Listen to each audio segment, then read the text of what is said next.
Hey everyone, this is Chase of Rocky Mountain ATV MC giving you a quick overview of the Leatt 5.5 FlexLock and the 4.5 boot from Leatt.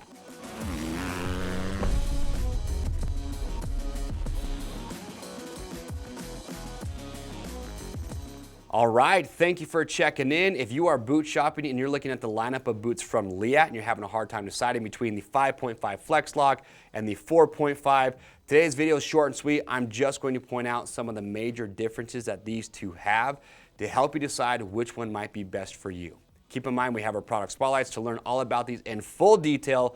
Go give those a watch, read rider reviews, that's also going to help you out. Today's just short and sweet, just showing the major differences. Now with these, you got the 5.5 FlexLock. This is the premium option. Price point, you're right about $400. With the 4.5, this is their latest offering. This is their mid-level boot, coming in right about $300. Now the two big differences, which we'll talk more about, is really with the buckle design and then with the amount of support and protection for the ankle.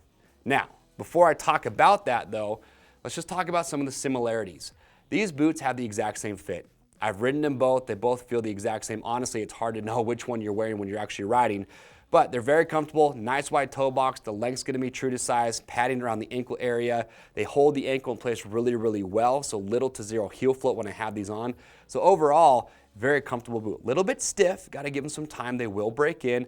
But also remember, we do have a fit guarantee, so when you get these, try them on. If you don't like how they fit, send them back in brand new, unused condition, and we'll give you free shipping both ways on your first exchange. That's just to make sure you get the size and the fit that you are looking for.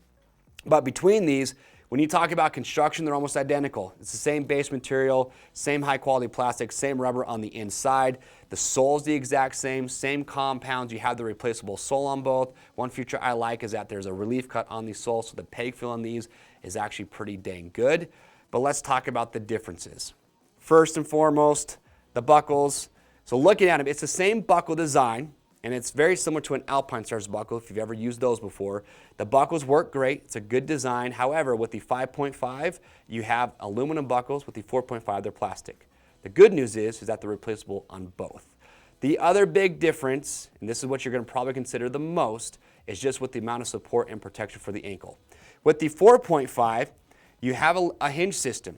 You have a pivot point on the lateral and the medial side. And to me, honestly, this gives really good support. It's got good lateral support. It's got, a little bit more flex than the 5.5 FlexLock right out of the box.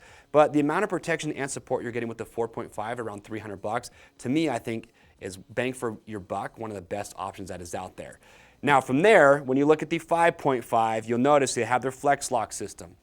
So this is that feature that they put in their premium offering to give the most support and protection for the rider's ankle as possible. And what's unique about this FlexLock system, you have this little red insert right here. This is interchangeable. There's two of these. You'll have the one that will come installed in the boot, and there's another option in the box. These will change the stiffness of the boot laterally. So if you want the most stiffness possible, you can put the stiffer option in there. And what Leatt is saying is that with this FlexLock system, you're reducing about 35 to 37% of the forces to the rider's knee and to the rider's ankle. So if you're just after the most protection possible, then the FlexLock system is going to be the route to take. Also, one other difference you'll notice too is that with the 5.5, you do have a hyperextension stop on the back to limit that range of motion. So if you see, I can press on it. It limits that range of motion as well.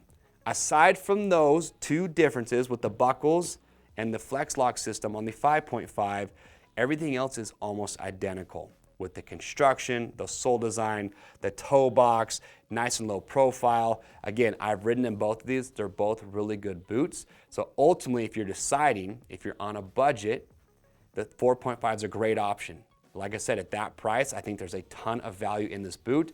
And then if you're wanting the most protection, the most support possible, then the 5.5 is going to be the better option for you. In any case, I don't think you go wrong with either one of these, but I'd love to hear your questions and your comments and your feedback. If you've ridden in one of these, what has been your experience? Leave that below. If you want some more of my feedback, I am more than happy to give it to you, so make sure to leave your questions below. We'll get those answered. And to see all these, all the different colorways that are available, and also, last thing, there is an enduro version in the 5.5 that has an enduro sole, so for you off-road guys out there, check those out as well. Click on the link or head over to RockyMountainATVMC.com. Orders over $75, ship free. If you guys like this video and you want to see more just like it, get subscribed to the Rocky Mountain YouTube channel. Hit that notification bell because we are the best place to go to see product spotlights, reviews like you saw today, our buyer's guides, our how-to videos, everything that you need to get rocking and rolling for your next ride. I am Chase, and we'll see you on the trails.